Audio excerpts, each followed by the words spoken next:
तो हम आज की सुबह के अंदर खुदावंद के नाम को जलाल देने के लिए वक्त को ज़ाया किए बगैर खुदावंद के हुजूर में आते हैं और बाइबल में से, बाइबल मुकद्दस में से एक हवाला पढ़ते हैं।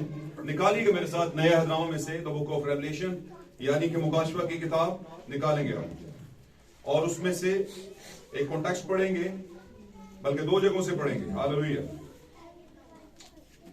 खुदावंद यीशु मसीह के नाम को जलाल मिले। Praise God.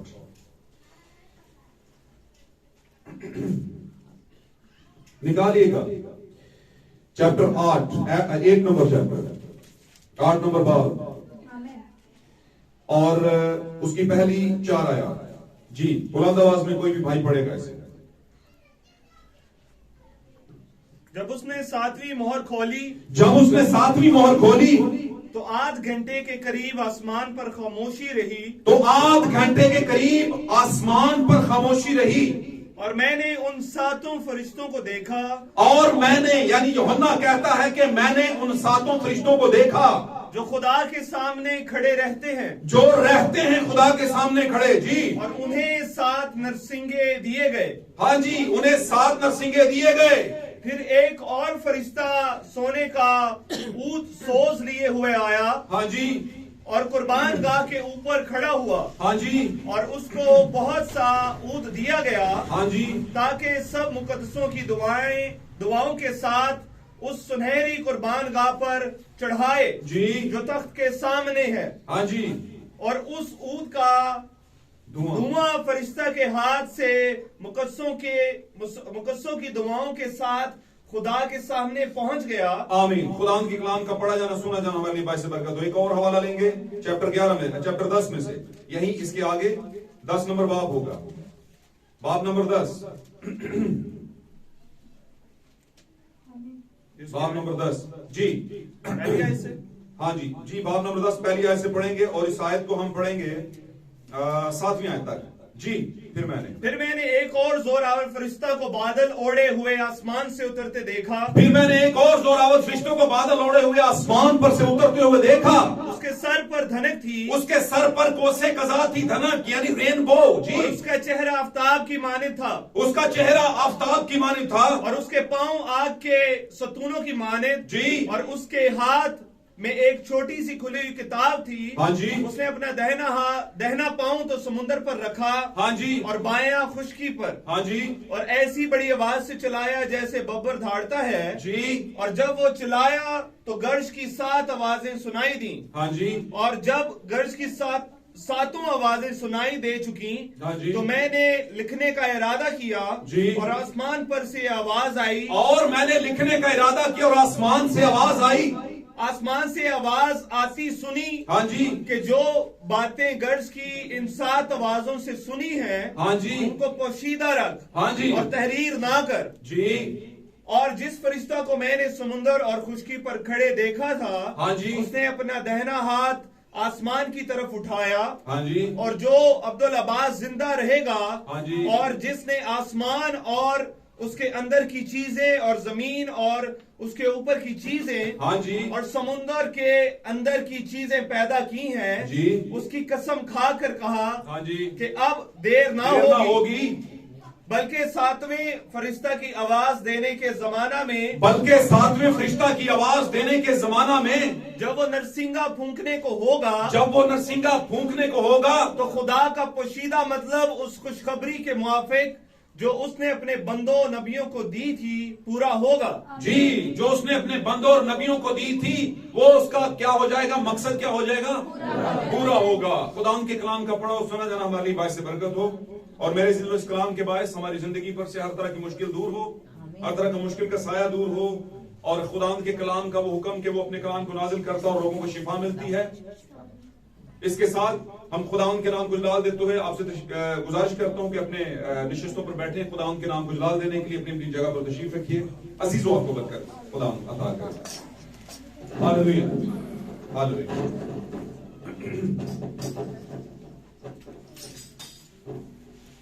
हालेलुया।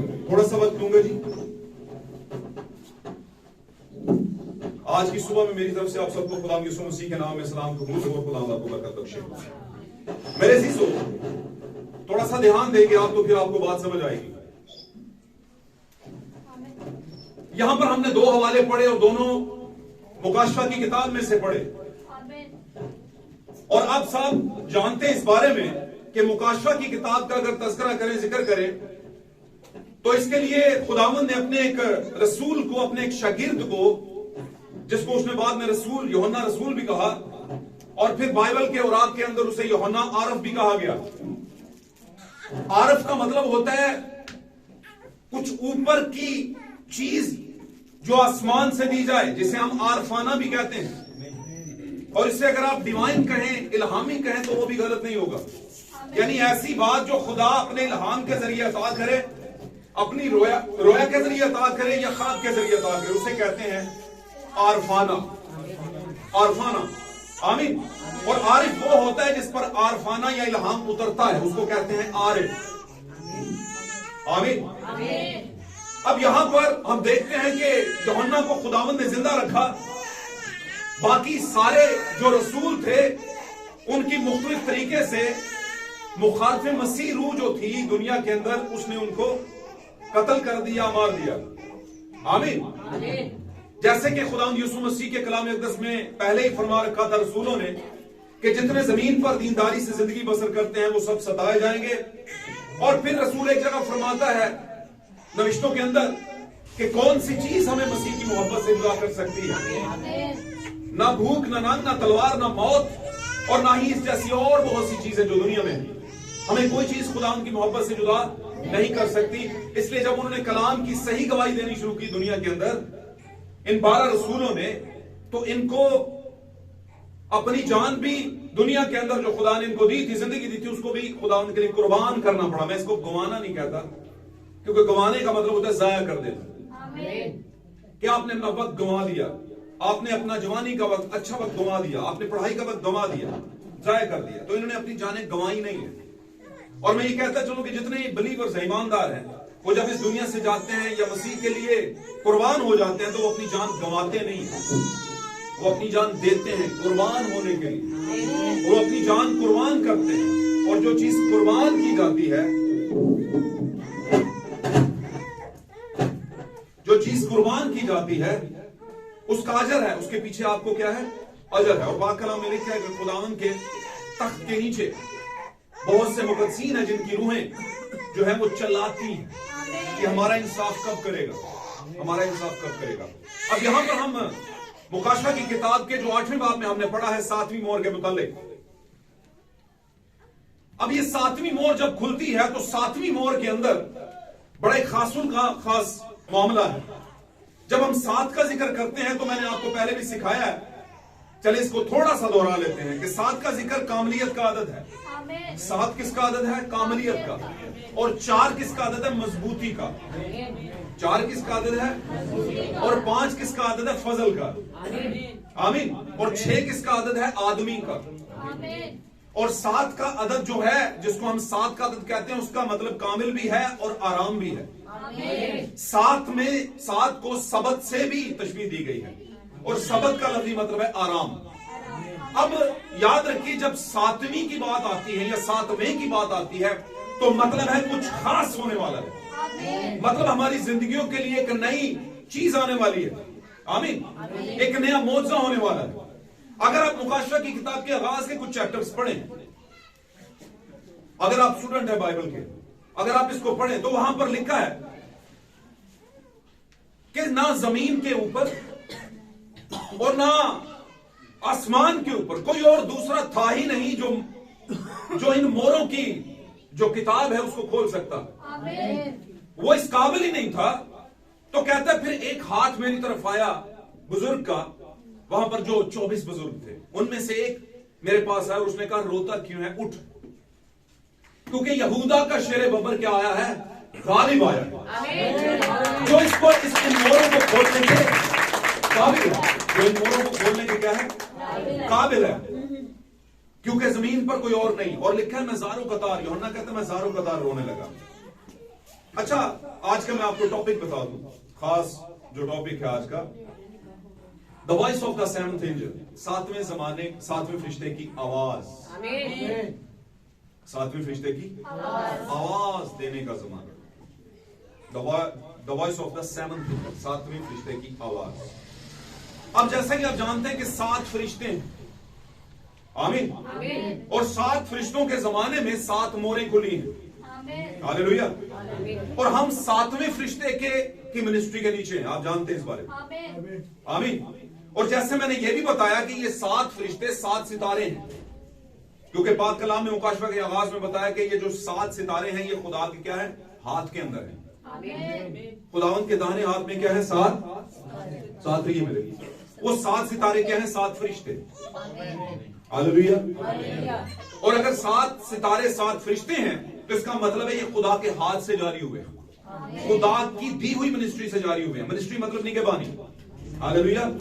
और फरिश्ते का मतलब, उसका काम क्या होता है, उसका काम होता है खुदा की सही बात लेकर उस वक्त आना जब जमीन पर बिल्कुल दुनिया गुनाह में डूबी हुई थी, और जमाने के आखिर में, यानी जमाना चल गया और आखिर में टेल रह गई है और दुनिया गुनाह से भर चुकी है, तो वहां पर खुदा अपने एक फरिश्ते को भेजता ताकि सबको बहाली की तरफ वापस लेकर जाए।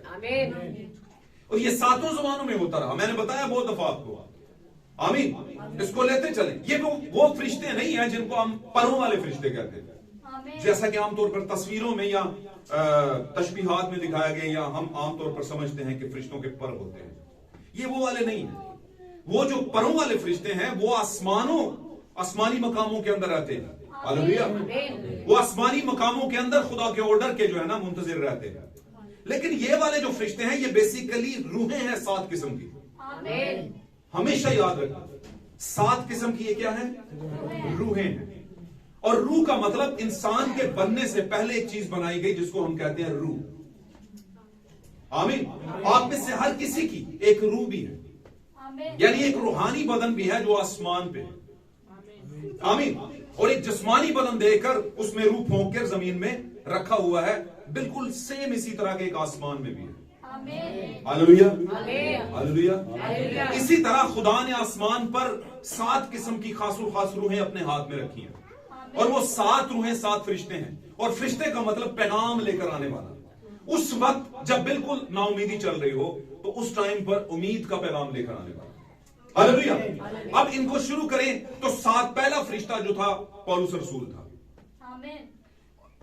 हालेलुया। अब मैं एक और बात आपको बताता हूं, जितने भी फरिश्ते आए हैं इनका ताल्लुक कलीसिया से है, हालेलुया। कलीसिया मतलब गैर कौम, यहूदियों से इनका कोई ताल्लुक नहीं। ये जो मोहरे हैं ये कलीसिया के लिए है।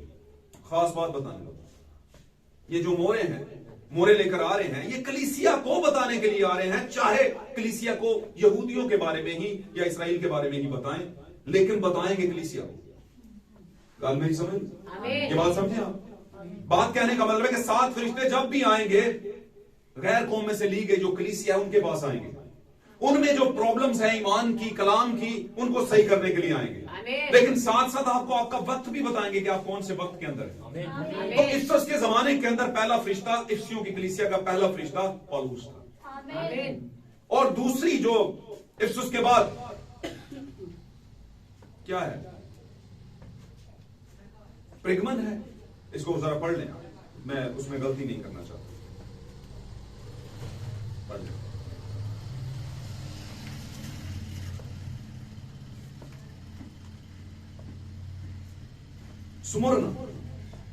स्मुरना की कलीसिया, आमीन। उस कलीसिया का जो फरिश्ता है वो अरीनियस है। फिर चलते चलते और भी बहुत से नाम हैं जिन पर मैं ये नहीं बताना चाहता कि उन नामों के पीछे क्या है या क्या नहीं है, ये फिर कभी बात करेंगे क्योंकि टाइम शॉर्ट है। लेकिन 7 लोग आए हैं मुख्तलिफ जमानों के अंदर, खुदावंद ने भेजे हैं किनके लिए, कलीसिया के लिए। और वो वहां कहां से आए हैं, इसी दुनिया से आए हैं। इसी दुनिया में से खुदा ने एक कौम में से जो कि मसीही है, वहां से एक शख्स लेता है और उसको बड़े बड़े भेद देता है आसमान के और जमीन के, और बताता है कि कलीसिया को ये चीजें बता कि आपके जमाने के ये रेवलेशंस हैं, आपके जमाने के ये रेवलेशंस हैं, आमीन। आप जानते हैं जैसे जैसे वक्त आगे बढ़ता गया रेवलेशंस यानी मुकाशफात और खुलते गए, और कलीसिया को और भी ज्यादा वाज़ेह तौर पर खुदावंद ने अपने फरिश्तों के जरिए, जो कि मैंने बताया कि 7 किस्म के इंसान हैं जो कि दुनिया में आ चुके हैं और आकर अपना काम करके जा भी चुके हैं, हालेलुया। ये अलग बात है, ये हमारे जो कलीसियाई निजाम की एक बहुत बड़ी बदनसीबी है। मैं इसको बदनसीबी कहूंगा कि उन्होंने कभी कलीसियाई फरिश्तों पर बात नहीं की, बहुत कम बात करते। मैं ये कहूंगा वो मुकाशफा भी बड़ी बड़ी कम बात करते हैं। हालांकि मुकाशफा, मुझे एक बात बताएं, आपको पास कौन सी चीज करवाती है? क्या सिलेबस कराता है या उसकी जो गाइड होती है वो करवाती है? गाइड करवाती है। उस सारे का जवाब कौन बताएगी? गाइड बताएगी। उस सारे का जवाब आपके पास जो हलशुदा पेपर्स हैं वो बताएंगे। तो मुकाशफा हलशुदा पेपर है। पूरी बाइबल पढ़े, आप मुकाशफात नहीं पढ़ रहे, मुकाशफा नहीं पढ़ रहे और उसको नहीं समझ रहे, उसके रेवलेशन को नहीं जान पा रहे, तो फिर आपने कुछ भी नहीं किया और आपके पास टाइम भी था और आपने इसको जानने की कोशिश नहीं की। और मैं समझता हूं कि मुबल्लिगीन को, लीडर साहबान, खादमुद्दीन को, यानी कि बान जितने भी चरवाहे हैं, उन सबको ये यहां इस पोर्शन से, मुकाशफा से बताना चाहिए कि हम कौन से दौर में हैं, हमारा जमाना कौन सा जमाना है, ये बताना चाहिए। ये बताना चाहिए कि हमारे जमाने का फरिश्ता कौन है, ये बताना चाहिए कि हमारे जमाने के फरिश्ते ने खोली कौन कौन सी बातें, कौन कौन सी बातें हम पर खोली है। मुकाशफा का मतलब कोई चीज खुल जाना, जो पहले बंद थी वो खुल जाए। हालांकि ये सारी मोरे जो हैं, खोलने वाला कौन है? क्या कोई फरिश्ता? नहीं, खुदावंद यीशु मसीह। उसने खुद ये मोरे खोली हैं और खोलकर एक छोटी सी किताब की शक्ल में दी। किसको दी? यूहन्ना को दी है। और यूहन्ना कौन है? किसकी तशबीह है यूहन्ना? दुल्हन। यूहन्ना किसकी तशबीह है? यूहन्ना की जिंदगी का मुकाशफा क्या है? दुल्हन। सारे शागिर्द मर गए, सारे शागिर्द चले गए, यूहन्ना जिंदा रहा। यूहन्ना को खुदा मरने नहीं दे रहा। वजह यह है कि एक रेवलेशन है जो खुदा के पास है, उसके हाथ में है। वो देना किसको चाहता है? यूहन्ना को। वो पीटर को नहीं देना चाहता, वो पौलुस को नहीं देना चाहता, वो मरकुस को नहीं देना चाहता, वो लूका को नहीं देना चाहता। हाँ, वो के दिए, लेकिन उस लेवल पे नहीं दिए। आमीन। जब आप बिल्कुल बॉर्डर लाइन पे होते हैं कि अब आप छलांग लगा के मुल्क की उस तरफ जा सकते हैं, आमीन, उस टाइम पर आपको बताया जाना कि हाँ, अब लगाओ छलांग, अब जाओ दूसरी तरफ। तो उससे पहले भरपूर तैयारी, भरपूर तरह का मोहतात रहना, समझ के साथ जाना, क्योंकि बॉर्डर क्रॉस करना कोई छोटी बात नहीं। आमीन। तो ये दुनिया जो है, गुनाह से भरी दुनिया, एक हमारे लिए यहां से निकलकर दूसरे मुल्क में जाना, वो मुल्क जो अबदी है, यानी आसमानों की सरजमीन जिसको हम कहते हैं। सरजमीन कह दिया मैंने, यानी कि आसमानों की एक ऐसी डायमेंशन, एक ऐसी जगह जहां पर खुदावंद 3.5 साल तक अपनी ब्राइड को, यानी दुल्हन को रखेगा। बाकरा में लिखा है, हालेलुया। वो 3.5 साल तक का जमाना आसमान पर, और जमीन पर उसी 3.5 साल के अंदर नीचे जो टिक टिक चल रही होगी वो मुसीबत की भरपूरी का जमाना। जमीन पर इंसान का जीना मुश्किल हो जाएगा। अबलीस के सारे रस्से खोल दिए जाएंगे और अबलीस पूरी तरह से कौमों, उम्मतों और कबीलों में समा जाएगा और 666 खुल के सामने आ जाएगा। लोगों के लिए खाना पीना मुश्किल हो जाएगा। लोगों को, पाक कलाम में यीशु मसीह ने कहा कि ना जमाने के शुरू से कभी उतनी मुसीबत हुई है, ना कभी होगी। इतनी मुसीबत के दिन होंगे। कौन से वक्त के अंदर? कौन से वक्त के अंदर? 7वीं मोहर के जमाने के अंदर। क्या आप अपने इर्द गिर्द अभी इसको शुरुआत देख नहीं चुके? क्या नहीं हो रहा? क्या दुनिया में ये सारा कुछ हो नहीं रहा? रात को भी हमारे एक बड़े भाई हैं, उनसे बात हो रही थी, बड़े परेशान थे बेचारे, कह रहे थे सारा कुछ सामने आ गया, लोग फिर भी सीधे नहीं। क्यों नहीं हो रहे? हो ही नहीं रहे। और बेचारे खादम बोल बोल कर थक गए हैं, समझा समझा के थक गए हैं। कुछ ना कुछ दुआ को टाइम दो, अपने आप को बदलो, तब्दील करो। हालात बड़े खराब हो रहे हैं। रोटी घर ना होए तो मौत पई होती है। लोगों को छुरियां मार के लूटने के चक्कर में होते हैं कि घर रोटी जानी चाहिए। डकैतियां क्यों होती? इसलिए होती है, इसीलिए होती है ना। तो जब मौका था, कुछ पढ़ लो, कुछ कर लो, कुछ मेहनत कर लो, कुछ अपने लिए जमा कर लो, है किसी जगह पर, किसी मकाम पर पहुंचो। वो टाइम हमने सो के गुजार दिया, वो टाइम हमने छोड़े। बस मैं इसके आगे जाऊंगा तो फिर बातें और तरफ निकल जाएंगी। मैं कहना नहीं चाहता, फिर लोगों के दिल भी दुख जाते। वो चीजें हमने बुराइयों में गुजारा और आज तक नहीं हम छोड़ रहे। कब छोड़ेंगे हम उसे? अब आगे चलते हैं। तो मेरे अजीजों, हमारे जमाने के अंदर 7वें फरिश्ते ने एक नरसिंगा फूंका है। हमारा जमाना 7वां जमाना है। आमीन। हमारा जमाना कौन सा है? 7वें फरिश्ते का जमाना है एक्चुअली, है ना। 7वें फरिश्ते के जमाने के अंदर मोहरें खोलेगी। हालेलुया। मोहरें खोलेगी। और मैंने आपको बताया था यूहन्ना ब्राइड की तमसील है। दुल्हन की तमसील है जिसको खासुल खास खुदा प्यार करता है और उसको अपने हाथ के भेद दे रहा है कि तू गुमराह ना हो जाना कहीं, और उसे दिए गए। अच्छा, बाइबल मुकद्दस में जो कुछ लिखा, अब यहां पर यूहन्ना ब्राइड की तमसील है, हालेलुया, ब्राइड की तमसील है। और उसके बाद जो फरिश्ता आया है हमारे जमाने का, 7वां फरिश्ता, जिसको ये दी गई है, क्योंकि उस पर भी तो खुली है। यूहन्ना को क्या दिया गया उन 7 मोहरों के अंदर, क्या था, किस पर खुली, किस पर खुली? हमारे जमाने के फरिश्ते पर, क्योंकि उस टाइम यूहन्ना फरिश्ता नहीं था, यूहन्ना एक तमसील था ब्राइड की। लेकिन जब हमारे जमाने के फरिश्ते पर यह बात खुलती है तो उस टाइम पर हमारे जमाने का फरिश्ता प्रेजेंटेशन किसकी है? ब्राइड की, दुल्हन की। आमीन। लेकिन इसके साथ साथ आपने यह भी ज़हन में रखना है कि हमेशा एक चीज जो लेकर आता है उसके अंदर और बताने के लिए आता है, वो आपके जमाने का कलाम देकर आता है, वो सिर्फ फरिश्ता नहीं होता, वो नबूवत की रूह भी रखता है अपने अंदर। उसके अंदर एक अंबियाना रूह होती है, नबूवत की रूह। और हमेशा याद रखिए, चर्चिस के अंदर, हैकलों के अंदर वही सिखाया और पढ़ाया जाता है जो नबी बताते थे। तो इन सारी चीजों को हमने लेकर चलना है, हर एंगल से हमने लेकर चलना है। आमीन। बाइबल की नबूवतें समझाने के लिए आपके पास एक नबूवत की रूह वाला शख्स होना जरूरी है कि वो बताए कि इसका मतलब क्या है। अब हुआ क्या कि वहां पर वो खुली हुई छोटी सी किताब दे दी गई। ये मोहरों की किताब थी, और मोहरें मतलब इसका मतलब यह है कि खुदा ने उनको मोहर बंद किया हुआ था। खुदा नहीं चाहता था कि गुजरे हुए सारे जमानों में ये खुले। आमीन। आप जानते होंगे पहला ग्रंथियों 13वें बाब के अंदर लिखा हुआ है कि पौलुस कहता है कि हमें अभी आईना में धुंधला दिखाई देता है। तो आईना का मतलब है आपके जमाने का कलाम। तो अभी कहता है कि धुंधला दिखाई देता है, लेकिन एक वक्त आने वाला है जब रूबरू देखेंगे। गो के पौलुस भी और पौलुस के साथ के दीगर भी रसूल जितने थे वो इस दुनिया में अभी बदन में नहीं है ना। लेकिन हम जानते हैं खुदा ने जब रूहों को जमीन से आजाद करवाया था, आसमान पर ले गया, उस वक्त से जो मुकद्दसीन की रूहें हैं उनका मकाम चेंज होकर आसमान पर चला गया होगा, 6ठी डायमेंशन में, यानी 7वीं जगह पर, 7वें मकाम पर, 7वें आसमान पर नहीं, 7वां मकाम। मकाम में और आसमान में फर्क है। आमीन। क्या ख्याल है? आमीन। 7वां मकाम, ऐसे चलते चलते चलते चलते एक बिल्डिंग है, यानी 6ठा फ्लोर, 6वां फ्लोर, 6वें फ्लोर में मुकद्दसीनों की रूहें हैं, 7वें फ्लोर के ऊपर खुदा का तख्त है, 5वें फ्लोर के ऊपर अबलीस का कब्जा है। आमीन आमीन आमीन। 4थे फ्लोर के ऊपर ये फिजा है जिसमें हर चीज उड़ती है।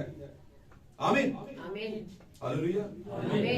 उसके बाद 5वें फ्लोर के ऊपर जमीनी कायनात की जितनी इंसान भी और हैवान भी ये चल फिर रहे हैं। जमीन नहीं, तीसरा फ्लोर, हम 7वें से आ रहे नीचे। ओके, 7वां खुदा का तख्त, 6ठा मुकद्दसीन की रूहें, उसके बाद 5वां शैतान का, और 4था फजाई जिसमें हवा की किंगडम है, यानी फजा की बादशाह जिसके अंदर परिंदे और दीगर चीजें उड़ रही हैं। आमीन। उसके बाद कौन सा था, कितना नंबर था? तीसरा। ओके, तीसरा जो है वो जमीन है और उसके ऊपर इंसान और इंसान की जिंदगी। आमीन, बात समझ रहे हैं? और इसी तरह फिर एक और मकाम है जिसको बॉटनी कहते हैं, यानी कि क्या नाम है, ये जो पौधे और इस तरह की चीजें उगती हैं जमीन पर, ये भी अपना एक मकाम रखती हैं। ये असल में बादशाहतें, इख्तियारात हैं, 7 जगहों पे दिए गए, और 7वें पर सबसे ऊपर है, 7वें के ऊपर खुदा का इख्तियार और बाकी सारे जमीन के नीचे के इख्तियार है। फिर पाताल है। आमीन। कुल मिला के इसकी 7 डायमेंशंस बनती है। मैं आपको किसी दिन पढ़ा दूंगा इसका ऊपर नीचे हो सकता है, लेकिन मैं इसका आपको बताऊंगा। तो मैं जो आपको बताने की कोशिश कर रहा हूं वो ये बताने की कोशिश कर रहा हूं मेरे अजीजों कि खुदा ने मसीह के जरिए होकर, क्योंकि मुकाशवा में हमें खुदा नजर नहीं आ रहा बल्कि मसीह ही नजर आ रहा है, जो ये दावा कर रहा है कि मैं अब्दुल अवाद जिंदा था और मेरे पास सारे इख्तियारात हैं। आमीन। और मैं अल्फा और ओमेगा हूं, और बाल उसके सफेद हैं, यानी उसके पास बुजुर्गी भी है। और बाल सफेद का मतलब एक और भी होता है, जैसे पुराने वक्तों के अंदर जज अपने सर पर व्हाइट कलर की बिग पहना करते थे, इंग्लैंड के अंदर भी और दुनिया की ये जो नॉर्मली पूरी दुनिया में बरतानिया का एक राज रहा है, गवर्नमेंट रही है, तो वहां पर भी जजमेंट का असली असूल यही कि व्हाइट कलर की विग है। आमीन।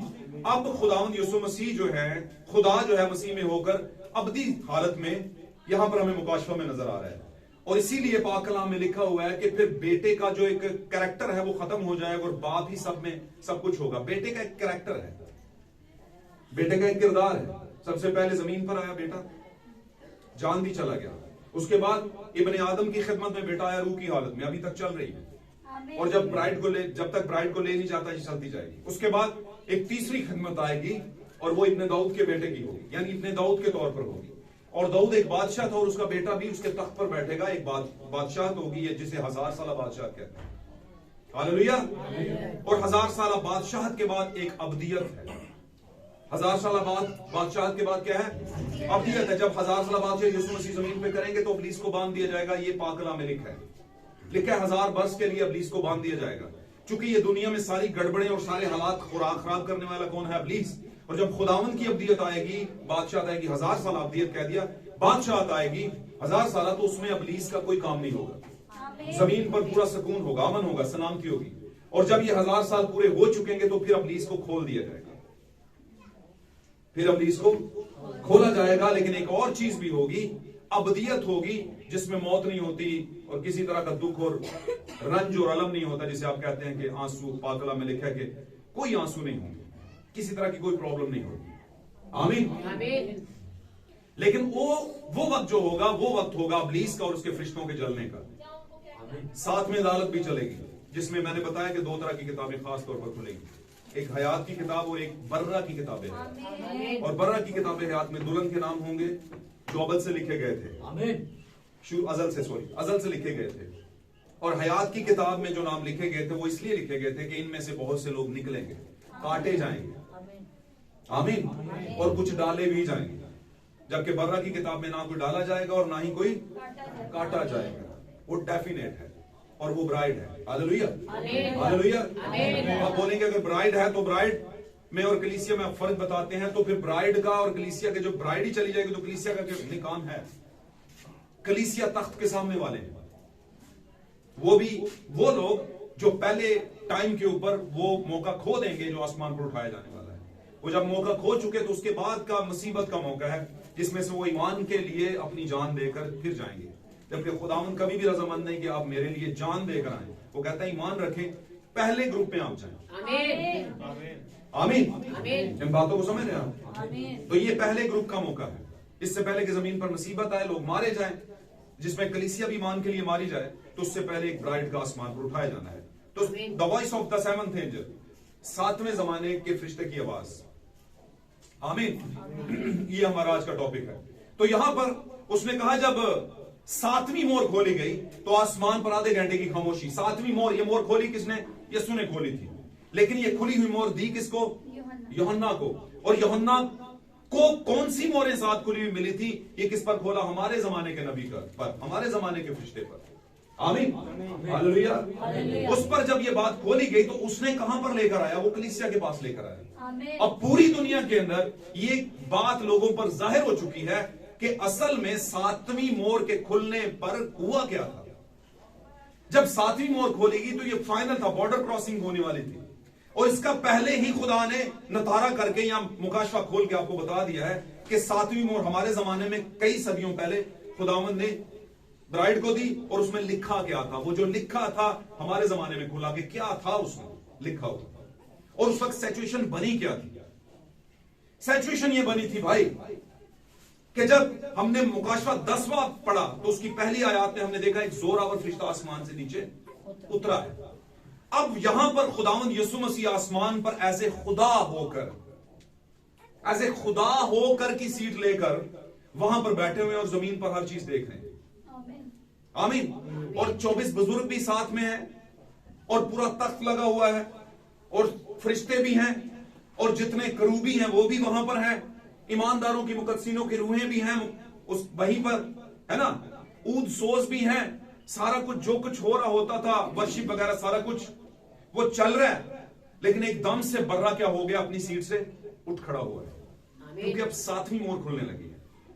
क्योंकि ये आखिरी मोर है। अब जब सातवीं मोर खुल गई तो आसमान पर खामोशी हो गई। खामोशी हुई क्यों? जब एक बादशाह अपने तख्त से उठता है तो सारे सोचते हैं अब क्या हो गया, ये क्या करने लगा है, क्या होने लगा है इसका, ये अब क्या करेगा, क्योंकि ये बादशाह है, ये तख्त पर बैठा अब्दुल्लाबाद कायम बादशाह, पता ना आपको आसमान पर है। हालेलुया। तो सारी चीजें क्या है, सुन हो गई, खामोश हो गई। लेकिन खामोश क्यों हुई? कि होता क्या है देखिए। खामोश इसलिए हुई, आप इसको ताजीम के तौर पर भी खामोश कहते हैं कि बादशाह जब उठा है तो खामोशी। आमीन आमीन आमीन। अब बादशाह उठकर उसने किया क्या?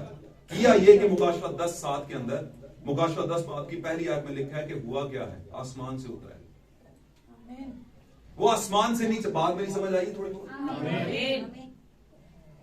8वें बाब की पहली आयत में लिखा है 7वीं मोर खोली गई तो आसमान पर एक खामोशी हुई। पहले खामोशी नहीं थी, बाद में भी खामोशी नहीं है। आमीन। लेकिन ये उतरा है 7 मोरों की किताब लेकर दुल्हन को देने के लिए, यानी यूहन्ना को देने के लिए नीचे उतरा है। और जब ये तख्त से उठा था तो सब खामोश हो गए, जो सारे बीन बरबत सो चला रहे थे, जो भी वहां पर हो रहा था वर्शिप वगैरह, वो सब रुक गए कि ये उठ खड़ा हुआ है, अब ये जाएगा किधर, और जाएगा किधर ये लिखा है मुकाशवा 10:1 में लिखा है, फिर मैंने जोरावर फरिश्ता को जमीन पर। अच्छा, ये जो फरिश्ता है ये तमसीली लफ्ज है, ये बेसिकली इसकी खूबियां बताती हैं कि ये मेरा और आपका खुदावंद है।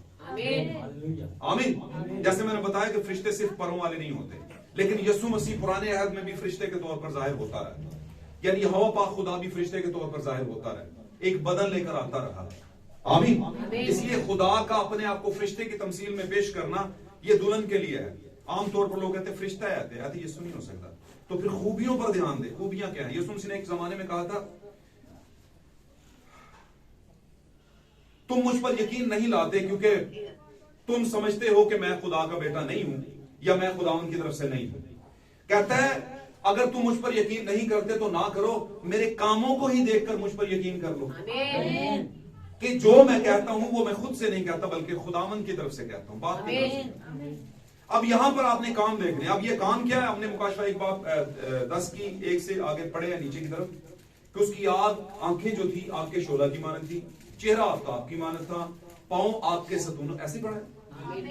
तो ये किसके थे? सर पर धनक है, कोसे कजा है पूरी, और धाड़ इसकी देखें जैसे शेर पर धाड़ता है, और उसके धाड़ने से हुआ क्या? 7 किस्म की गर्जें, 7 गर्जें जो है कहता है सुनाई दी और दिखाई भी दी। ये किसको दिखाई दी? गर्जें भी और दिखाई भी दी और सुनाई भी दी। यूहन्ना कौन है? दुल्हन। तो दुल्हन कौन है आज के जमाने में? हम है, उसको दिखाई दी। अच्छा, गर्जें दिखाई दी, सुन भी नहीं। सुनने के बाद लिखने लगा कि गर्जें क्या है, गर्जों का भेद क्या है, गर्जें किसको कहेंगे, गर्जों की तमसील क्यों दी गई।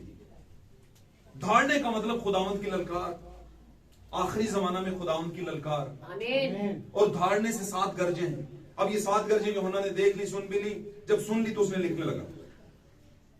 तो फिर जो आसमान से उतरा था वही जिसके उतरने से आसमान पर खामोशी हो गई थी आधे घंटे की। आमीन। खामोशी हो गई थी, वो जो उतरा था उसने बोला यूहन्ना मत लिख, अभी ये गर्जें मत लिख। लेकिन एक बात आपने ज़हन में रखना है, यूहन्ना को पता चल गया था ये गर्जें हैं क्या, इसीलिए तो लिखने लगा था। बात समझ आ रही है कि नहीं आ रही? तो यूहन्ना को पता है, तो यूहन्ना कौन है? दुल्हन। तो दुल्हन को पता है गर्जें क्या है, लिखनी नहीं थी बस उस टाइम पर, क्योंकि उसने कहा ये 7वें फरिश्ता खोलेगा इनको, तू नहीं खोलेगा, इन गर्जों को मत लिख, बल्कि ये आने वाले जमानों में खोलेंगे। फिर हमने मुकाशवा 10:7 में पढ़ा, बल्कि 7वें फरिश्ता की आवाज देने के जमाना में पढ़ा है कि नहीं? अब वहां पर कह रहे कि 7वां फरिश्ता खोलेगा इसे, वो सारे पोशीदा मतलब वो खोलेगा। अब ये 7वां फरिश्ता कौन है? हमारे जमाने का नबी एलिया के रूप में आने वाला, और फिर 7वें फरिश्ते की सेवकाई, जिसको हम 7वीं फरिश्ते की खिदमत कहते हैं, एक इंसान के तौर पर। आमीन। वो शख्स है, वो आ चुका है और दुनिया में आकर काम करके जा भी चुका है, पूरी दुनिया उसे जानती है, पूरी दुनिया उसे जानती है। हालेलुया।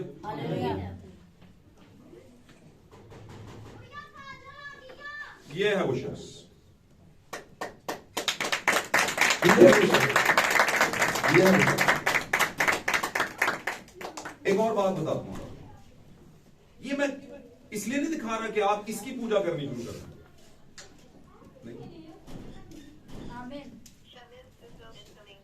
इसका मतलब ये नहीं है कि यीशु मसीह मुकद्दस मरियम के पेट में से पैदा हुआ, मुकद्दस मरियम को चुना गया तो मुकद्दस मरियम ने मेले कराने है। मुकद्दस मरियम ने खुदा बना लो अपना, ए खुदा की मां हमारे लिए क्या कर, सिफारिश कर, हाँ वेरी गुड, सिफारिश कर, ए पाक कुंवारी, ए पता और भी बड़ा कुछ, बहुत कुछ। तो इसका मतलब ये नहीं है, इसका मतलब ये है कि आपके जमाने में जो ये मुकाशफात आए हैं, ये जो आपके जमाने में मुकाशफात आए हैं, ये कोई लेकर आने वाला है, किसी को दिए गए थे तब आए हैं। वैसे आपस की बात है, मुझे बताएं, आप जब बाहर जाकर कहते होंगे कि भाई जी बपतिस्मा जो है खुदा यीशु मसीह के नाम से है, तो अगर वो आपकी बात के मुखालिफ शख्स हुआ या हुई औरत हुई, कोई भी कलीसिया की बहन या भाई किसी दूसरी कलीसिया की, तो बोल पता क्या बोलेंगे, तुम्हें दसिया किसने, तुम्हें ये बताया किसने, ये कहेंगे। तो फिर आप बताएंगे जी हमारे पास्टर ने बताया, ऐसा ही है ना। तो कोई तो होता है जिसने बताना होता है भाई। इसलिए हमारे जमाने में खुदावंद ने एक शख्स को खड़ा किया अमेरिका की रियासत के अंदर, लुजियाना के अंदर। कभी मौका मिला तो इस पर मैं बात करूंगा खुली डुली। अभी सिर्फ आपको हिंट देता हूं, आमीन, जिसके मुतालिक हम नहीं कहते, वो भेद कहते हैं, जिनके मुतालिक पाक कलाम में यीशु मसीह ने कहा एलिया अलबत्ता आएगा और सब कुछ बहाल करेगा। एलिया अलबत्ता आएगा और सब कुछ बहाल करेगा। आमीन। वो एलिया कोई शख्स नहीं है, एलिया की रूह किसी शख्स के ऊपर है। एलिया कोई शख्सियत नहीं होती, एलिया एक रूह है। और एलिया का वायदे में मतलब क्या है, खुदावंद खुदा, एल और यह। एल का मतलब खुदावंद और यह का मतलब यहोवा, यानी यहोवा खुदावंद खुदा खुद उसकी जो है वो खिदमत उसके रूह के जरिए से 5 बार दुनिया में, 5 बार एलिया की रूह ने दुनिया में काम किया है, जिनमें से ये सेकंड लास्ट बार आपके जमाने में हो चुका है। आमीन। और एक जमाना और रह गया, वो एलिया गैर कौमों के लिए नहीं बल्कि यहूदियों के लिए आएगा। वो यहूदियों का एलिया जो पुराने अहद में आया था। आमीन। हालेलुया। सबसे पहला एलिया यानी एलिया तिशबी जो पुराने अहदनामे में हमें नजर आता है। उसके बाद उसकी ताकत का दूना मसा, डबल अनॉइंटिंग, वो अलीशा पर, यानी एलिया की रूह डबल तरह से अलीशा के ऊपर, और अलीशा के ऊपर से फिर आगे यूहन्ना के ऊपर। यूहन्ना का अपना नाम है, अलीशा का अपना नाम है, ऐसा है कि नहीं? लेकिन फिर भी वो एलिया है, और पाक कलाम में लिखा है कि वो एलिया की रूह में है। आमीन। फिर हमारा जमाना, और फिर आखिरी जो यहूदियों के लिए दौर होगा, जब जमीन पर मुखालिफ मसीह खुला होगा, तो खुदा 1,44,000 का चुनाव करने के लिए बनी इस्राएल में से अपने लिए लोगों को लाने के लिए एलिया को भेजेगा। उसी एलिया को जिसको वो पहचानेंगे कि हाँ ये तो वही एलिया है, और साथ में मूसा भी आएगा। आमीन। क्योंकि मूसा और एलिया को वो समझते हैं, वो मूसा और एलिया के अलावा किसी पर यकीन नहीं करते, इसलिए उनके लिए वही भेजा जाएगा। लेकिन खुदा उस रूह को भेजेगा। कौन सी रूह को? जो 5 बार पहले, 4 बार पहले आ चुकी है, और वो चारों बार किसका जिक्र कर रही है? यीशु मसीह का। और जितनी बार भी एलिया आएगा, जितनी बार भी यीशु मसीह दुनिया पर आएगा, उससे पहले एलिया आएगा। 5 बार मैं काउंट करा के आपको बता सकता हूं कि यीशु की जितनी आमदें हुई हैं, उनसे पहले एलिया आया है, पेशरों के तौर पर, रास्ते बनाने के तौर पर, बिगड़े मुंह को सीधा करने के तौर पर, बहाली के तौर पर। आमीन। और यहां पर हम जिस शख्स की बात कर रहे हैं वो डबल मिनिस्ट्री के अंदर है। 7वें फरिश्ते की आवाज देने की मिनिस्ट्री में, उस खिदमत के अंदर भी है, उस रूह को लिए हुए भी है 7वें फरिश्ते की आवाज देने वाले भी, कि वो 7वें फरिश्ते की आवाज भी दे रहे हैं। आवाज क्या है? खुदा का कलाम।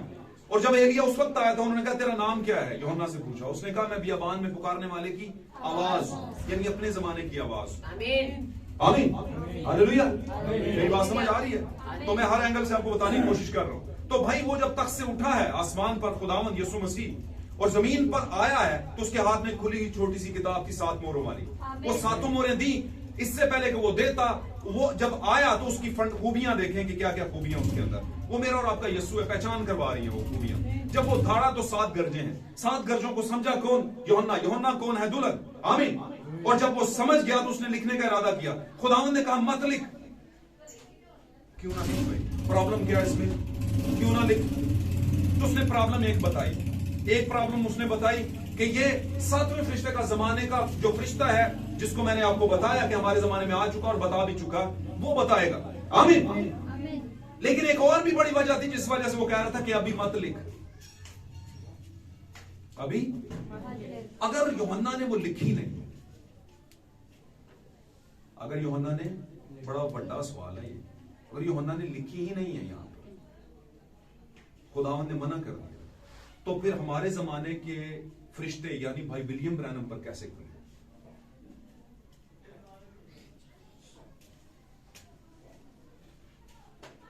बात समझे? तो इस बात के अंदर ही आपका जवाब मैं 1000 बार दे चुका हूं। वो कहता है तू मत लिख, तुझे पता चल गया इतना बहुत है। ये जो मोहरे हैं ये मैं जाहिर करूंगा 7वें फरिश्ते पर, ये जबूर ही उस पे होगा। इसको तू मत लिख, तुझे पता चल गया, इसको मत लिख। फिर लिखने का प्रॉब्लम क्या था? क्यों ना लिख? पुराने अहदनामे में वो कह रहा है उसको, दानियल को सारा कुछ ऐसी जानदार दिखाए, सारा कुछ जैसे मुकाशवा में जानदार दिखा रहा है, खूनखार जानदार, एक बड़ा जानदार पानी में से निकल रहा है, उसकी शक्ल ऐसी है वैसी है वैसी है ना? तो ये भी तशबीहें थी। उसको बोला, उसने लिखने का इरादा किया, कहता मत लिख, क्योंकि ये आखिरी जमाने वालों के लिए है। तो इसको मोर बंद करके तो अपना काम कर। दानियल को पता था लेकिन उसको मना कर दिया गया, क्यों ना लिख? तो मैं आपको बताता हूं क्यों खुदा बार बार कह रहे हैं मत लिख मत लिख। ये राज की बातें, खास बातें हैं।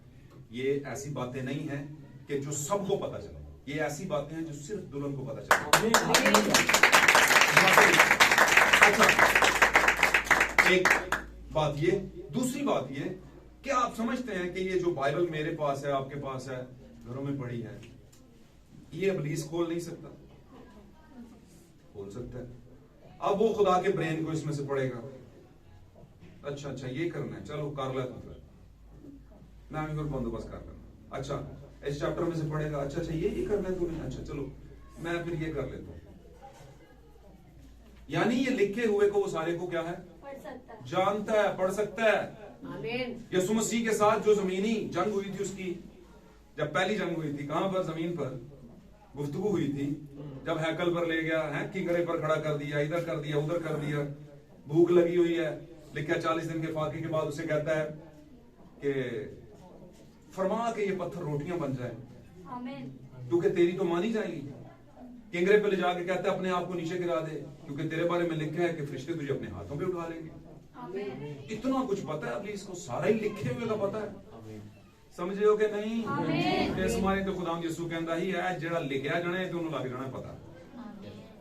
तो कहेगा अच्छा दुल्हन के लिए ये प्लान है, कर लेना बंदोबस्त। वहां पर पहला प्लान खुदावन ने हवा के लिए रखा और आदम के लिए। बस प्रॉब्लम यह थी कि कह दिया कि इसमें से मत खाना। उन्होंने क्या खाना है, खाना क्यों नहीं?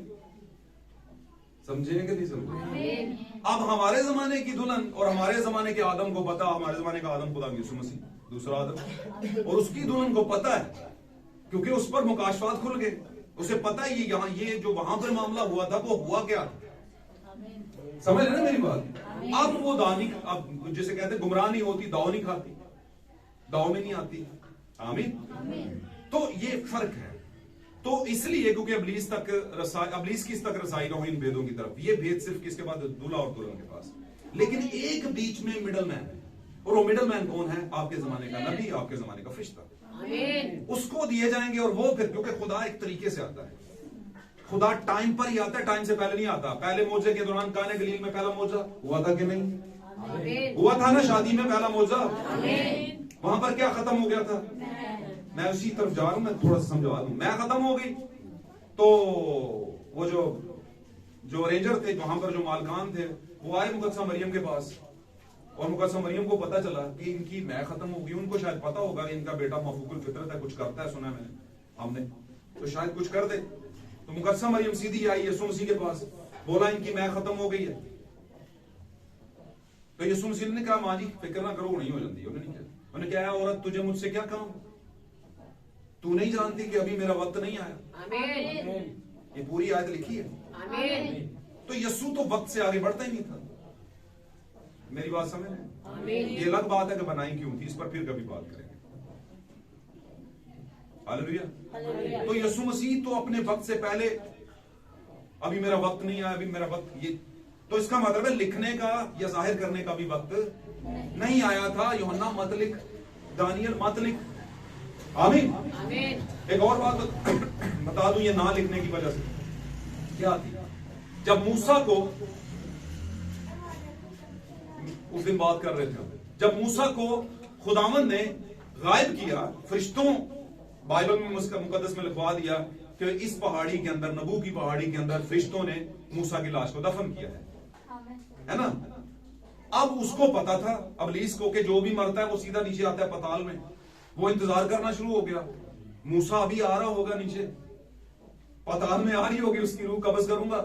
जब नहीं हुआ तो वापस गया और मीकाएल से उसने बहस शुरू कर दी। उसने कहा भाई जी अपना प्रॉमिस क्यों तोड़ रहे हो, तुमने कहा था जब तक कीमत दी नहीं जाएगी यीशु मसीह के लहू की, तब तक सारी रूहें नीचे आएंगी, कब्जे में होंगी तेरे। तो वो मूसा की रूह किधर है? मूसा की रूह किधर है? जबकि आपको पता है मूसा के लिए खुदा का बड़ा प्लान था। मूसा को बताया कुछ गया था और किया कुछ गया था। बताया ये गया था, फरिश्तों ने भाई नबू की पहाड़ी तो दफन की थी। आप क्या समझते हैं, नबू की पहाड़ी में अबलीस का जाना मुश्किल नहीं था? उसने कोई जगह नहीं छोड़ी, उसने कहा सारा चेक करके आया हूं, किधर पड़ी है उसकी लाश, बताओ मुझे, मैंने लेके जानी है।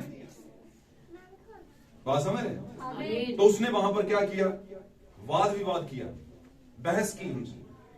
फरिश्ते मीकाएल को पता था कि खुदा ने बताया हुआ है कि बात नहीं करनी ज्यादा इनसे, बस उसे कहना है खुदावन तुझे मलामत करे, क्योंकि ज्यादा बातें करोगे तो फिर अनजस्टिस हो जाएगा। लेकिन मूसा की लाश को, बेसिकली मूसा की लाश को एक अलग मकाम पर पहुंचाया गया, चेंज करके, जैसे अनूक के बदन को चेंज कर दिया गया, एलिया के बदन को भी चेंज करके आसमान पर ले जाया गया।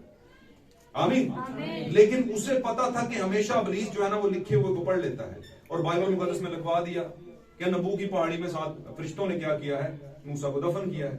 अब वो इसी के पीछे लगा हुआ है। आज पूरी दुनिया के अंदर उसकी लाश ढूंढ रहे हैं, मूसा की उसी पहाड़ी आज भी दुनिया में मौजूद है, लेकिन उसकी लाश मिल नहीं रही। मिलेगी कैसे? खुदावन के बंद किए हुए को खोल नहीं सकता। आमीन। तो उसको छुपाया किसने? उसको छुपाया किसने था? खुदावन ने। जब छुपाया था तो इसका मतलब है छठे मकाम पर लेकर गया, मुकद्दसीनों की रूहों के पास। आमीन। अब मुकद्दसीनों की रूहें उस टाइम पर तो सिर्फ 3 थी, अनूक की, एलिया की, और उसके बाद ये आ गया मूसा। इन 3 की रूहें ऊपर पहुंचाएगी। उससे पहले जितनी भी मर रही थी वो सारी की सारी किधर जा रही थी? ज्यादा तादाद पताल के अंदर अबलीस के कब्जा में दी गई, क्योंकि यीशु ने अभी खून नहीं बहाया था। खून कीमत थी, कीमत देता तो उसको आजाद कराता ना। खुदा ने कहा था कीमत के बगैर नहीं छूटेंगे। लेकिन 3 लोगों को खुदा ने ऊपर पहले से फैला दिया। आमीन। आमीन।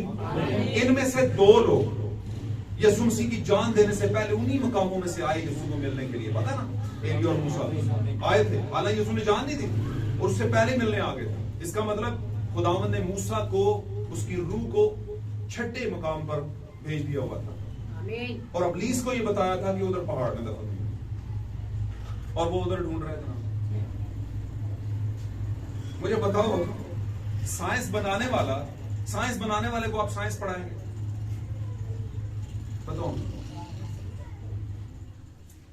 आज जमीन पर लोग साइंस की वजह से पढ़ाई की वजह से डॉक्टर बन जाते हैं। खुदावंद को डॉक्टरी पढ़ाएंगे आप? नहीं, खुदावंद तेरू नहीं पता। वो कहेगा अच्छा ये जमीन से तू डॉक्टरी हासिल की थी, तो जमीन किसने बनाई? जमीन पर की जितनी तालीम है वो दिमाग किसने दिया? ताड़ा दिमाग में बनाया, मैं बनाया कि तुसी बनाया? तो अब तुम मुझे बताओगे। इसलिए खुदावंद, अबलीस जितना मर्जी तेज हो, खुदावंद उससे ज्यादा समझदार है, डिजर्नमेंट रखता है अपने अंदर, और वही अकल जो है वो अपने रसूलों को और नबियों को और अपने फरिश्तों को देता है, जो जमाने के फरिश्ते होते हैं। हालेलुया। खामोशी हो गई। अब जब मोहरें खुली, गर्जें आई, उसके बाद ये गर्जें ना लिखने का इरादा खुदावंद ने कहा कि मत लिख, और 7वें फरिश्ते की आवाज देने के जमाने में खुलेगा। मेरे चीजों में आपको मुख्तसरन ये बताने की कोशिश कर रहा हूं कि आप जिस जमाने में चल रहे हैं, आप जिस जमाने की कलीसियां हैं, या आप जिस जमाने के बिलीवर्स हैं, आप उस मिनिस्ट्री के नीचे हैं जो 7वें फरिश्ते ने खोली, जो 7वां फरिश्ता लेकर आया है। आमीन, हालेलुया। वो जो बातें आपको बताएगा वो नॉर्मली दीगर कलीसियाओं में उसको नहीं माना जा रहा, क्योंकि वो कई सालों और दहाइयों से अपनी कलीसियाओं में वो अकीदे और रस्मों के साथ चल रहे हैं। आमीन। जबकि जब भी फरिश्ता या नबी आता है नबूवत लेकर, तो वो कलाम में से जो बिगाड़ लोगों ने किया होता है अपनी मर्जी से, उसको दोबारा उस जगह पर रखने के लिए आता है और एविडेंस के साथ आता है, पूरे हवालों के साथ आता है कि ऐसा मत करो, ये तुम्हारे लिए सही नहीं है। और दुल्हन जो है वो समझ जाती है, वो ये नहीं देखती कि ये कलाम आया किधर से, नहीं, वो ये देखती है कि ये कलाम असल में कलाम के साथ पैचअप होता है। अगर पैचअप होता है तो मुझे शख्स से कोई गरज नहीं है कि जिसकी वजह से आया। हाँ, खुदा उसको बरकत दे अगर खुदा ने उसे भेजा तो, लेकिन मेरे लिए ये कलाम क्या है उसके जरिए से अगर मुझे समझ आई है तो फिर मेरे लिए वो सब कुछ है। आमीन। और फिर मैं आपको बताऊं कि कुछ लोगों का ये सवाल है कि अगर यही 7वें जमाने का फरिश्ता है और 7वें हमारे जमाने की एलिया की रूह का नबी है, तो इसका बाइबल में नाम क्यों है? लोगों का एक बड़ा सवाल आता है, बात समझे? तो मैंने पहले ही आपको बता दिया कि ये इसका नाम तो जिस किसी का भी एलिया की रूह में खिदमत थी उसका बाइबल में नाम नहीं था एलिया, उनका नाम एलिया नहीं था, उनका अपना एक नाम था घर का। बात समझ रहे? अपने घर का एक नाम था जो माँ बाप रखते हैं। लेकिन जब उन पर एलिया की रूह का मसा आया तो लोगों ने उन्हें एलिया के मुकाशफा में लिया, एलिया के तौर पर मिनिस्ट्री उनकी उसको कबूल किया। मेरी बात समझ रहे हैं कि नहीं समझ रहे? यानी आप जब 4 साल 5 साल कोई तालीम हासिल करते हैं, डिग्री करते हैं डॉक्टर की या किसी भी चीज की, तो आप पर जो ज्यादा चीज गालिब होती है वो डिग्री की वजह से आपका वो शोभा जो है या आपका जो रुतबा या स्टेटस है वो गालिब होता है, आपका अपना नाम पीछे चला जाता है। केड़े डॉक्टर कल गए सो डॉक्टर, कोई भी औरत का नाम लेनी है, मर्द का नाम, पहले डॉक्टर कहते हैं ना, डॉक्टर गनी के पास गए, ऐसा नहीं कहते गनी डॉक्टर के पास गए, नहीं, डॉक्टर गनी के पास गए, है ना।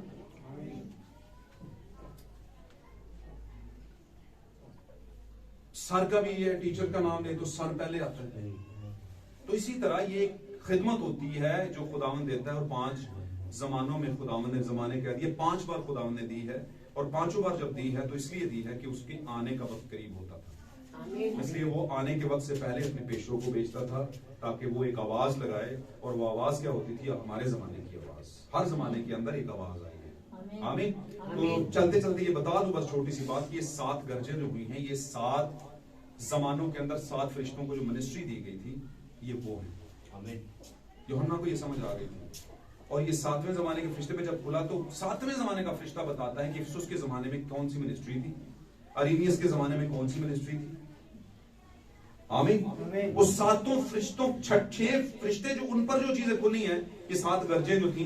अब गरज का मतलब क्या है? किसकी?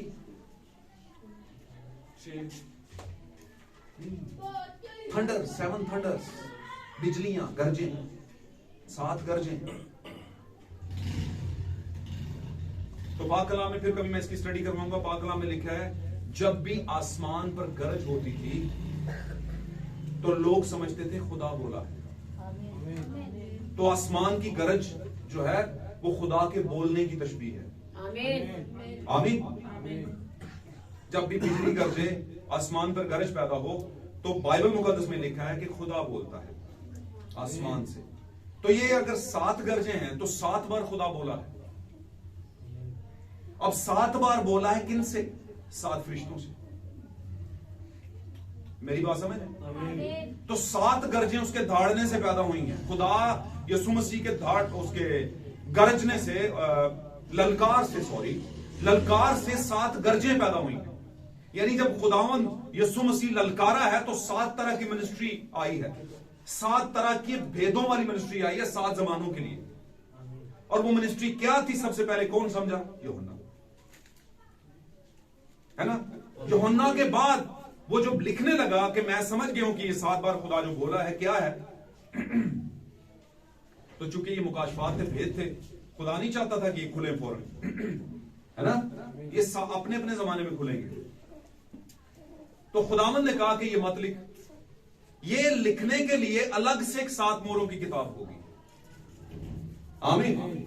और ये 7 मोहरों की किताब जो है, ये 7 मोहरों की किताब का मुकाशफा एक शख्स पर उतरेगा और वो फिर 7 मोहरों की किताब के बारे में लिखवाएगा। पहले बोलेगा और उसका बोला हुआ रिकॉर्ड होगा और रिकॉर्ड किया हुआ लिखा जाएगा।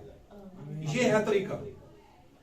इसलिए हमारे पास 7 मोहरों की मुकाशफा, 7 मोहरों का जो मुकाशफा है उसकी किताब भी है। 7 कलीसियाई जमानों का मुकाशफा है उसकी भी किताब है।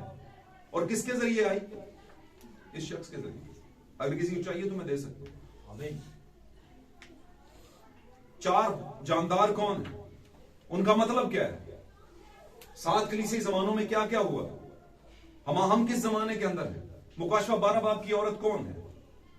बात समझ रहे हैं? और वो कसबी कौन है जो हैवान पर बैठी है? वो कौन है कसबी? ये जो 2 गवाह उतरे हैं, एलिया और मूसा, ये कौन है?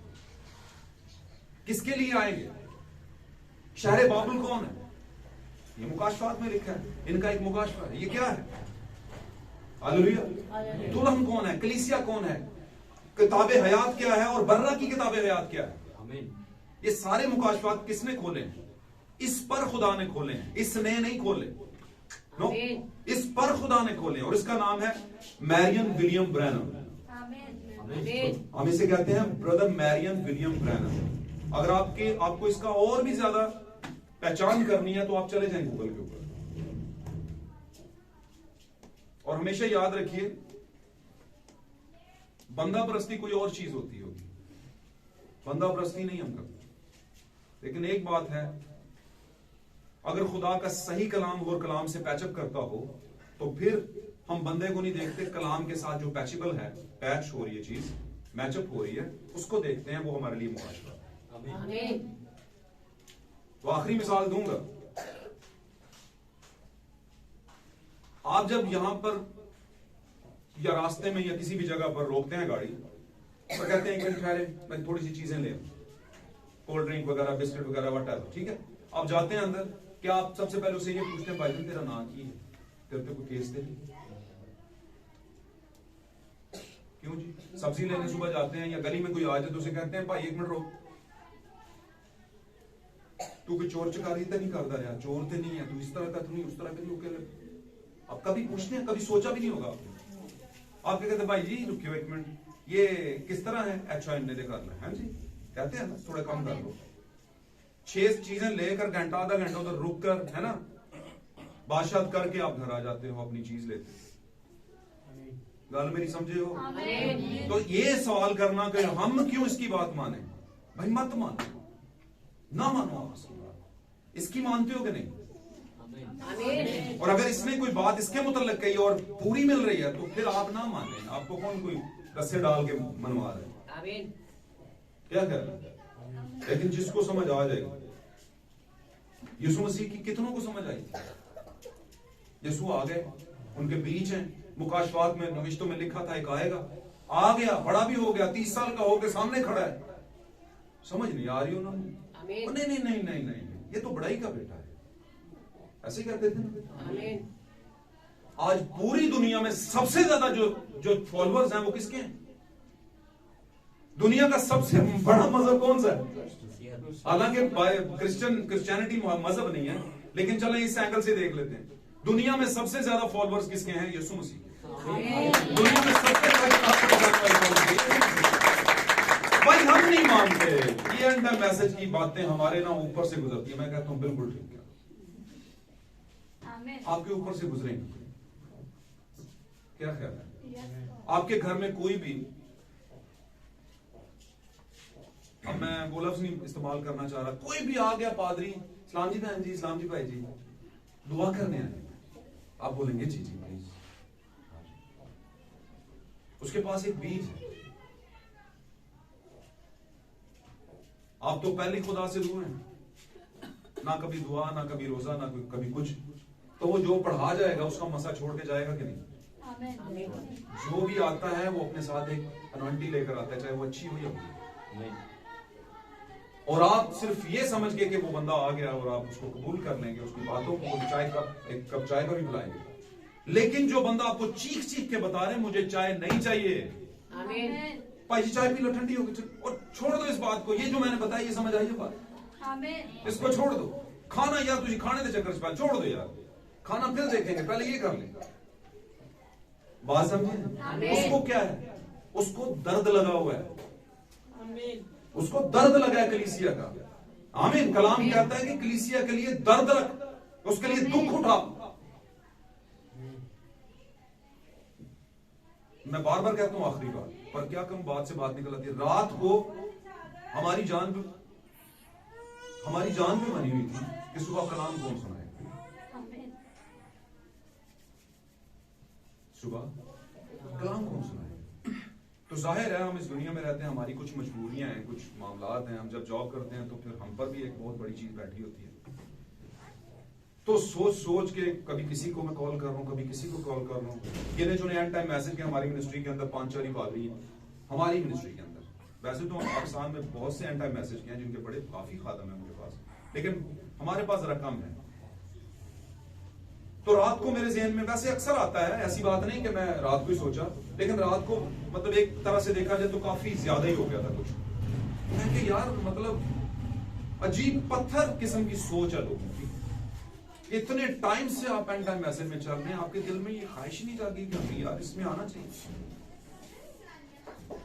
अब मेरे बैकअप पे कोई बंदा नहीं कि जिसको मैं यहां पे खड़ा करूं कि भाई मैं अगर आज मेरी लग गई है वहां पे तो तू संभाल ले।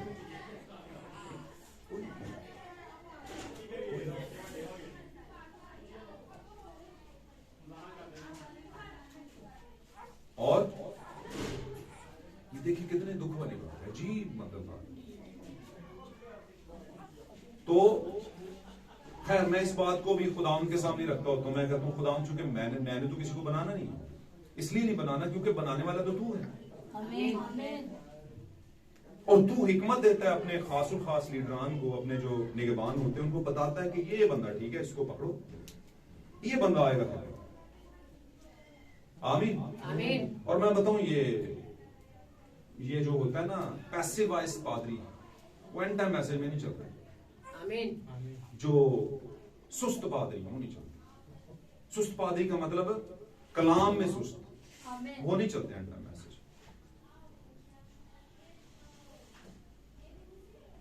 एक्टिव किस्म के, सरगर्म किस्म के खादम चाहिए। हालेलुया। कच्चे कुन्ने भी नहीं, प्रॉपर चाहिए। और जब तक कोई प्रॉपर होगा नहीं, मैं खुदा के फैसले के अगेंस्ट कैसे जा सकता? खुदा उसे चुनेगा नहीं। आमीन। प्रॉपर का मतलब ये नहीं है कि मैं कह रहा हूं कि आसमान से खुदा की तरह हो जाएगा, नहीं नहीं। मैं कह रहा हूं कि उसे कम से कम 90-80% मैसेज का पता होना चाहिए और डिलीवरेंस का पता होना चाहिए। तो रात को काफी परेशान था मैं, तो मैं अभी भी उधर से आया हूं, दफ्तर से आया हूं। समझ मेरी बात को? आमीन। बताने का मतलब आपको मेरे अजीजों ये है कि बंदा परस्ती और चीज होती है, हम ये बंदा परस्ती नहीं करते।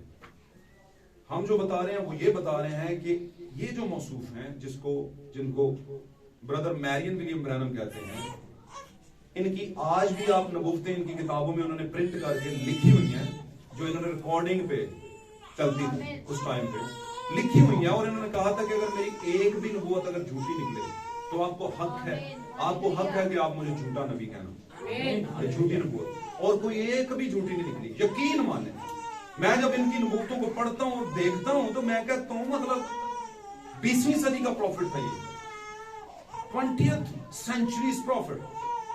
इनकी किताब है 20वीं सदी का नबी। इनकी का मतलब इनके जाने के बाद लिखी गई वो किताब।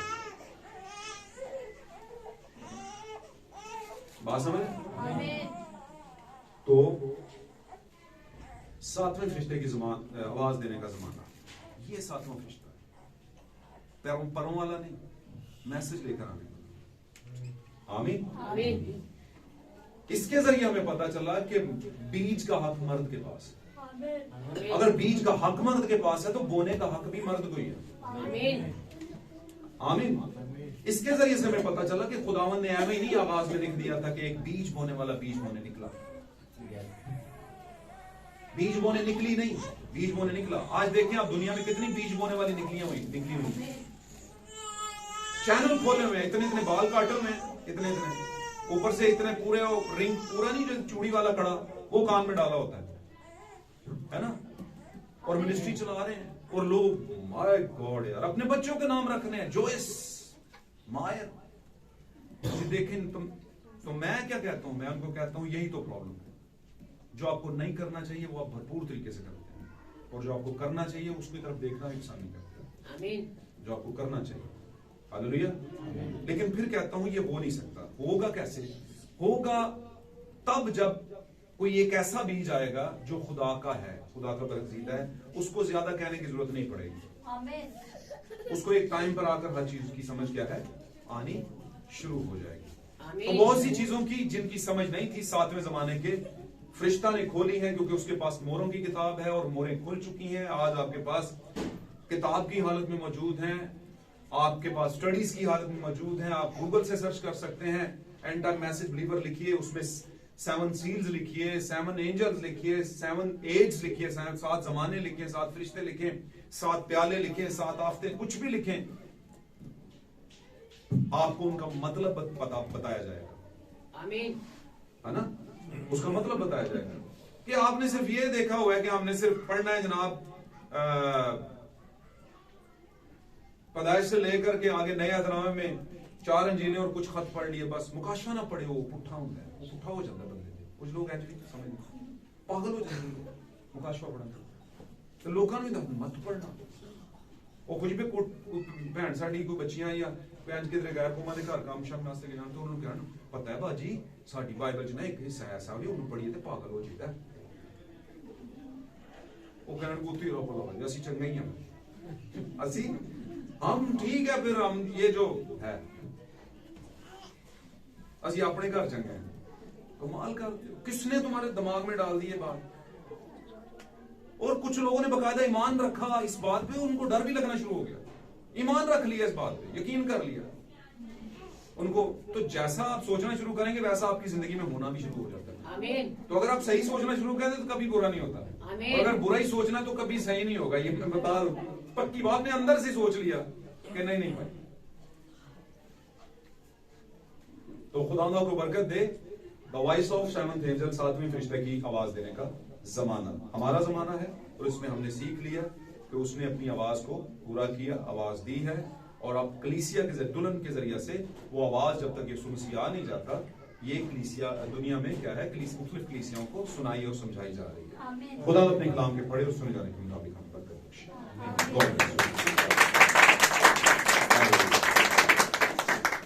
आइए मेरे अज़ीज़ों, अपनी आंखें